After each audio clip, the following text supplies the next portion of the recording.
Bien, chers amis, bonjour à vous et bienvenue dans ce podcast numéro 9. On est dans le podcast de 0 à 100K dans lequel je vous montre comment je démarre une activité de zéro après 15 ans d'entrepreneuriat. Aujourd'hui, l'épisode numéro 9, comment bien nommer son activité.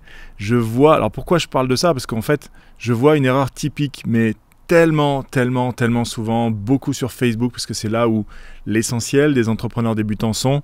Et c'est la raison. Cette erreur typique est la raison pour laquelle vos prospects, peut-être à vous aussi, ne comprennent pas ce que vous faites et donc ils ne s'intéressent pas à ce que vous faites et donc ils n'achètent pas ce que vous proposez. Alors qu'avec cette approche qui est un léger changement d'angle, vous allez déclencher une espèce d'effet magnétique qui éveille l'intérêt sur votre activité, sur votre pratique. Donc, écoutez attentivement et regardez ce que je vais vous partager à l'écran pour ceux qui nous regardent en podcast vidéo, puisque maintenant je partage, dès l'épisode 2 en fait, je partage systématiquement mon écran pour vous montrer, écrire, faire des dessins, etc. Alors, on commence tout de suite. Comment est-ce que tu nommes ton activité aujourd'hui? Lorsqu'on te dit qu'est-ce que tu fais dans la vie, tu réponds quoi? C'est quoi le nom ou le titre peut-être que tu mets en dessous de ton nom, si tu dois écrire une description courte pour te présenter dans un réseau d'entrepreneurs ou sur une fiche quelconque, sur une fiche professionnelle. Il doit y avoir quelque chose qui ressemble à « je suis ». Qu'est-ce que tu fais dans la vie?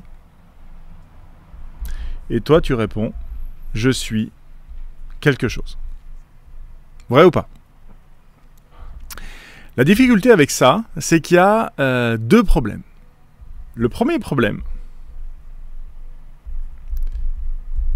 c'est qu'on te demande qu'est-ce que tu fais dans la vie, et toi tu réponds « je suis quelque chose ». Donc déjà tu réponds à côté de la question. Et ce problème, si tu veux, c'est une confusion totalement normale, chez tout le monde, chez tous ceux qui n'ont pas appris. Donc évidemment, si on ne te l'a jamais expliqué, tu ne peux pas le savoir. Donc c'est ça que je suis en train de faire. Il y a cette confusion entre mon activité et mon identité. Ce que je fais, c'est mon activité professionnelle ici. Ce que je suis, c'est mon identité.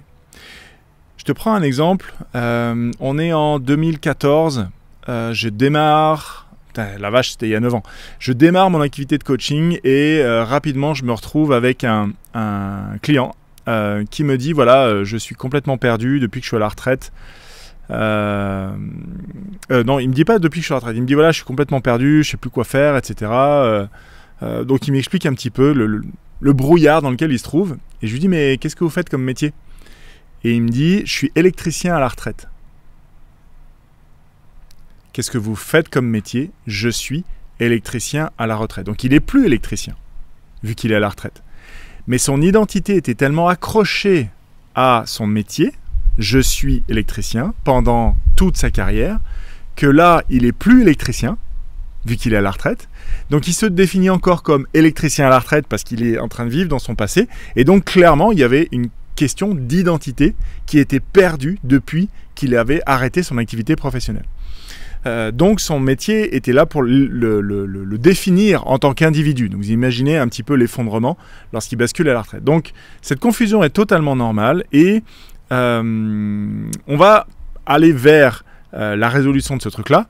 Mais je vais vous partager le problème numéro 2 de ce « je suis quelque chose » parce que c'est le contenu de « je suis » qui ici va nous intéresser.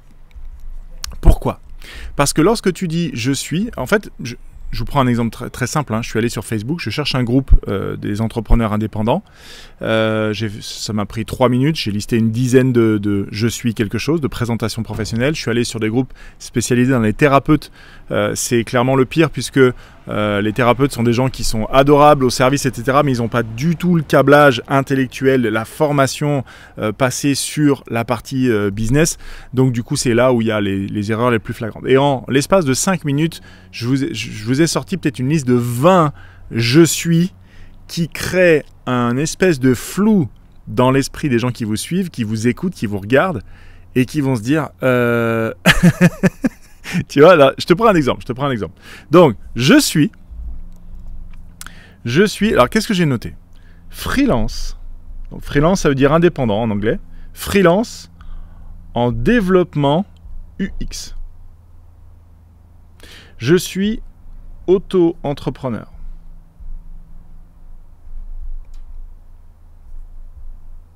Je suis, qu'est-ce que j'ai d'autre? Consultant RH. Je suis chef de projet. Qu'est-ce qu'il m'a mis? Chef de projet fonctionnel. Et je peux vous assurer qu'il n'y a pas à chercher longtemps pour trouver des exemples comme ça. Ensuite, je bascule chez les thérapeutes. Je suis naturopathe. Alors vous allez me dire, bah oui, mais ça c'est correct. Ouais, très bien. Si tu sais ce que c'est un naturopathe. Si tu n'as jamais entendu ce nom-là de ta vie, en quoi ça t'aide? Je suis thérapeute holistique. Holistique, bon, c'est pas un mot du langage courant dans la vraie vie. Je suis thérapeute holistique, qu'est-ce que ça veut dire? Qu'est-ce que tu fais? Je fais de la psychothérapie. Alors c'est je fais, mais ça peut être psychothérapeute, voilà. Je vais l'écrire comme ça. Psychothérapeute intégrative. Je suis thérapeute énergéticienne. Alors j'ai vu ça ce matin, Facebook, ça me montrait, je suis accompagnante émotionnelle. Mais même si on va sur un titre qui existe, hein, kinésiologue. Si vous ne savez pas ce que c'est un kinésiologue, hypnothérapeute, etc. Hypnothérapeute, kinésiologue, si vous ne savez pas ce que c'est, ou si vous avez une mauvaise idée de ce que c'est, ben, vous ne pouvez pas vous dire « Ah ouais, c'est intéressant, machin ». Comment vous pouvez vous dire « C'est intéressant » à propos de consultant RH, de thérapeute holistique ou de chef de projet fonctionnel? Il y a une barrière qui est créée automatiquement dès que vous êtes en train de définir un titre complètement obscur. Et du côté de la personne qui vous écoute, je vais vous montrer ça tout de suite. Je recommence. Voilà. Du côté de la personne qui vous écoute, vous savez ce qu'elle se dit? Je comprends. Que dalle. Qu'est-ce que tu fais dans la vie? Je suis thérapeute holistique. Et là, la personne, elle vous répond quoi? Super, bah viens, on va boire un coup. Ou tiens, et t'as fait quoi pendant tes vacances? La personne, elle change de sujet. Vous venez de la perdre à la seconde où vous venez de nommer votre activité selon ce qui a du sens pour vous, mais pas forcément pour vos clients. Et ça vient de quoi? Ça vient d'un phénomène qui s'appelle la malédiction du savoir. La malédiction du savoir, c'est j'ai des choses dans ma tête, des connaissances, des compétences, un background, un passé, etc. Et je vais instinctivement supposer, mais on est tous pareils, hein. Moi le premier, hein, j'en parlais avec une consoeur il y a 2 jours, on est encore pris là-dedans, c'est tout le monde.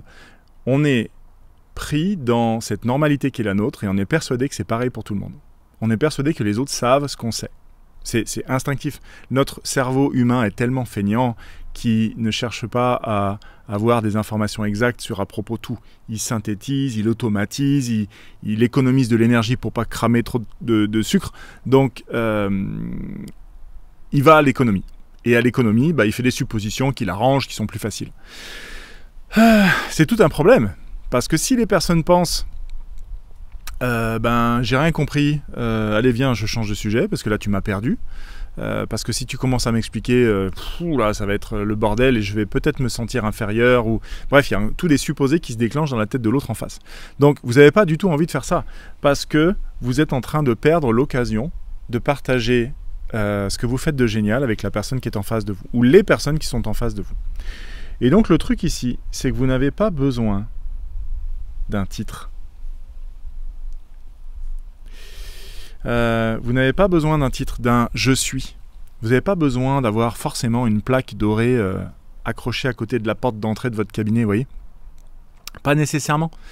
Si on dit « je suis orthophoniste » ou « orthopédiste », les gens, bon, bah, ça va suffire parce que c'est tellement rentré dans les mœurs.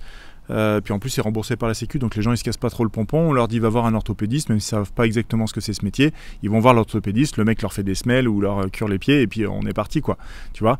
Le problème, c'est que toutes les activités qui sont plutôt non conventionnées, non remboursées, que vous soyez consultant en quoi que ce soit, thérapeute en quoi que ce soit, vous avez besoin de connecter avec des gens parce qu'ils viennent pas avec la carte vitale. Et donc ils viennent avec la décision d'investir en eux, à travers vous.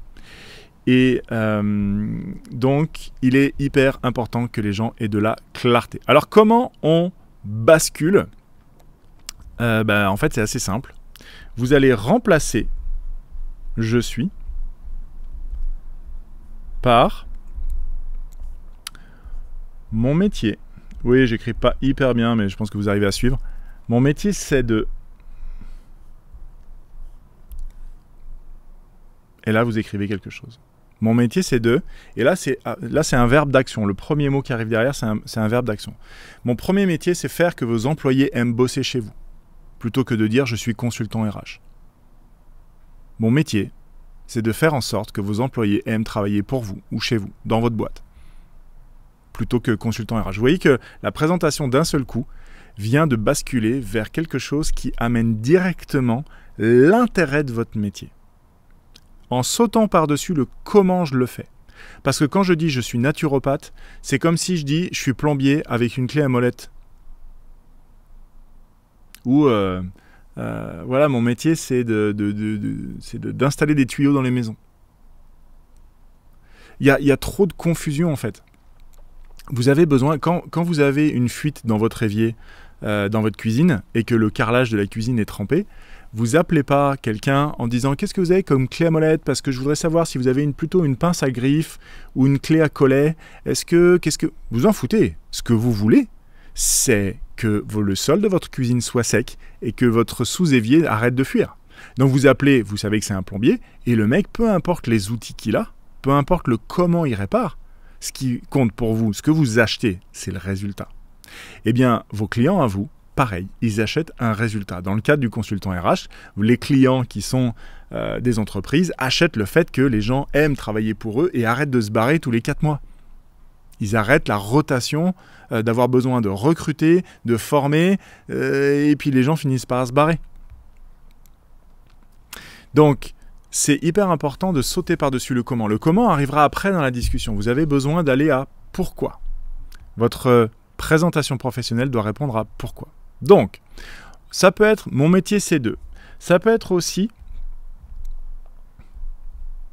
mon métier c'est d'aider ou j'aide les... Alors, j'aide qui? À faire quoi? Et là, vous avez par exemple, j'aide les femmes à se trouver belles devant le miroir. J'aide les femmes, je cible spécifiquement à qui je parle, à faire quoi? À se trouver belle devant le miroir, au lieu de dire je suis nutritionniste holistique ou quelque chose du genre. Vous voyez le genre? On poursuit. Le mien, pour vous donner un exemple précis, c'est... je commence de façon un peu différente, la structure est un tout petit peu différente, mais le mien c'est... ces 3 dernières années, j'ai perfectionné une méthode révolutionnaire qui permet aux entrepreneurs d'équilibrer leur vie et d'assurer leur croissance. Ces 3 dernières années, j'ai perfectionné une méthode révolutionnaire qui permet aux entrepreneurs d'équilibrer leur vie et d'assurer leur croissance. Donc si ça ne te parle pas, c'est parce que tu n'es pas dans ma cible. Parce que la notion d'équilibrer ta vie, finalement, ne te parle pas. Par contre, un chef d'entreprise qui fait beaucoup d'argent, mais qui serre les dents tous les jours parce qu'il sent bien que dans son couple, c'est en train de partir en vrille et que sa relation avec ses enfants, elle est en train de s'effilocher complètement, que lui, il est épuisé avec des yeux au milieu des joues, mais qu'il faut bien continuer à faire ce qu'il fait.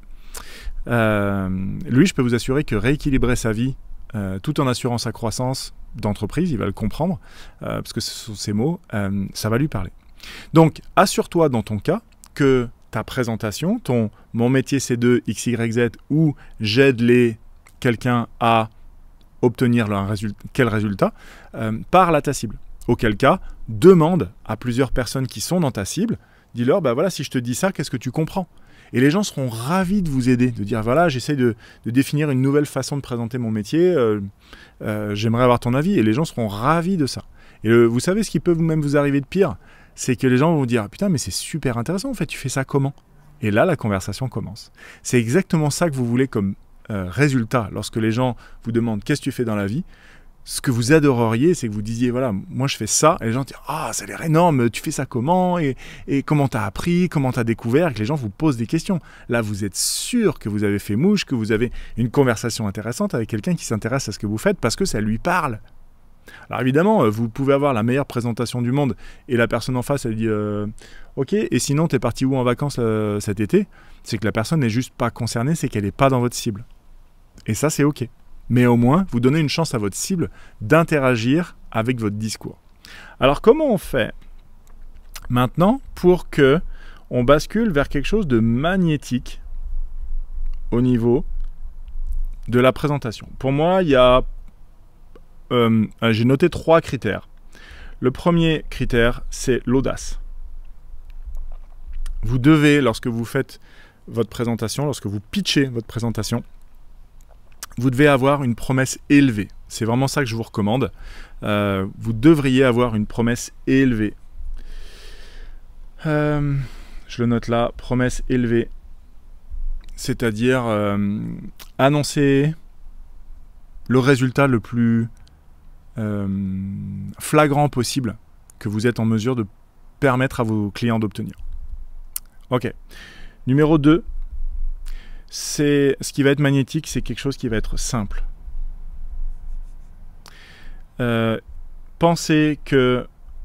Imaginez que la personne à laquelle vous parlez, lorsque vous présentez votre métier, c'est Homer Simpson. C'est un peu caricatural, mais en fait, c'est vraiment ça. C'est quelque chose qu'on se dit avec ma femme en permanence. On dit, n'oublie pas, on parle à Homer Simpson, comment est-ce qu'on peut simplifier encore le discours? Les gens vont jamais faire l'effort de comprendre ce que c'est un thérapeute holistique. Ils en ont mais rien à foutre. Parce qu'ils s'en foutent de tout ce qui n'est pas eux-mêmes, en fait. Ils ont leurs propres problèmes, leurs propres douleurs, leurs propres difficultés, leurs propres souffrances. C'est ça qu'ils cherchent à résoudre. Soit par une fuite vers du divertissement, etc. Donc là, auquel cas, vous vous positionnez là où vous vendez du plaisir, soit en essayant de régler le problème à la source, ce qui est le job de la plupart des accompagnants et des thérapeutes. Mais soyez conscient que vous avez affaire à Homer Simpson. Le troisième point que je vous recommanderais pour vraiment créer quelque chose de magnétique, c'est quelque chose qui crée de la curiosité. La curiosité, vous allez la voir lorsque les gens, vous savez que vous y êtes, lorsque les gens vous disent « Comment tu fais ça ?» Lorsque les gens vous demandent comment, vous savez que vous êtes pile dans le pipe au niveau de... c'est suffisamment intriguant, suffisamment impressionnant, suffisamment attirant, attractif pour que les gens disent « Waouh, ok, et comment tu fais ça ?» Là, vous y êtes. Donc, testez votre pitch, modifiez-le, ajustez-le. Moi, ce que je vous ai présenté là, c'est quelque chose qui est très récent et qui va continuer d'évoluer parce que voilà, c'est quelque chose qui est vivant en fait. Notre présentation, elle est super vivante. Voilà. Donc moi, ce que je vous recommande ici, c'est de mettre en application dès aujourd'hui, de commencer à bouger votre message, votre pitch de présentation, qui n'est donc plus un titre professionnel, mais un point d'accroche. Parce que souvenez-vous que à chaque fois que vous allez prononcer cette phrase, je suis thérapeute holistique, je suis consultante RH, je suis développeur UX, ou que vous dites, voilà, mon métier c'est de permettre à vos employés de rester plus longtemps ou d'avoir envie de travailler chez vous pendant des années, chaque message que vous envoyez, que vous émettez, que ce soit par écrit, à l'oral ou peu importe, est une graine. C'est une graine qui se plante dans l'esprit des gens et qui va pousser. Et à partir de là, la nature de la graine ne va pas donner le même résultat. Vous ne récolterez pas des carottes si vous avez planté des courgettes. Donc si vous voulez absolument récolter des carottes, ne plantez pas des putains de graines de courgettes. C'est aussi simple que ça. Le meilleur moment, je parle d'agriculture, le meilleur moment pour planter un arbre, c'était il y a 10 ans. Le deuxième meilleur moment pour planter un arbre, c'est aujourd'hui. Donc, n'attendez pas de dire « Ah ouais, tiens, ça serait pas mal que je révise mon pitch » parce que dans 4 jours, vous aurez oublié ce podcast et vous continuerez de planter des graines de graines de courgettes alors que vous attendez à avoir des carottes. Donc, aujourd'hui, mettez en application, commencez avec quelque chose, à bouger votre message et c'est quelque chose qui va changer la nature des graines que vous allez planter dans l'esprit des gens et donc qui va changer la nature des résultats de la récolte. Voilà pour aujourd'hui. Dans le podcast numéro 10, la prochaine fois, ça sera quoi publier pour commencer. Je vois sur les publications des réseaux sociaux, non seulement les gens se vautrent sans le faire gaffe au niveau de leur présentation, c'est ce qu'on vient de voir aujourd'hui, mais il y a tout le reste, c'est une vraie catastrophe en fait. Donc le podcast numéro 10 sera à propos de vous différencier, de donner envie, de connecter avec les gens. Podcast numéro 11, ça sera les histoires qu'on se raconte, entre parenthèses, pour pas faire les choses. C'est les limites qu'on se met tout seul sans s'en rendre compte et qui fait qu'on plafonne ou qu'on dévie de la trajectoire la plus courte finalement qui nous permettrait de créer un résultat vraiment satisfaisant en un temps très court. J'ai lu ce matin un post d'une jeune femme qui disait voilà, j'ai commencé il y a 3 mois et j'ai encaissé 60 000 € d'accompagnement en coaching. On a tous envie d'un démarrage comme ça. Donc je ne dis pas que vous arriverez à faire ça tous 100% en 3 mois, mais sachez que c'est possible. Et que il faut 2 ans pour commencer à en vivre, ça c'est vrai seulement si vous en êtes persuadé. Voilà. Donc on verra ça dans le podcast numéro 11. Je vous laisse là-dessus les amis et je vous dis à très bientôt. Bye bye.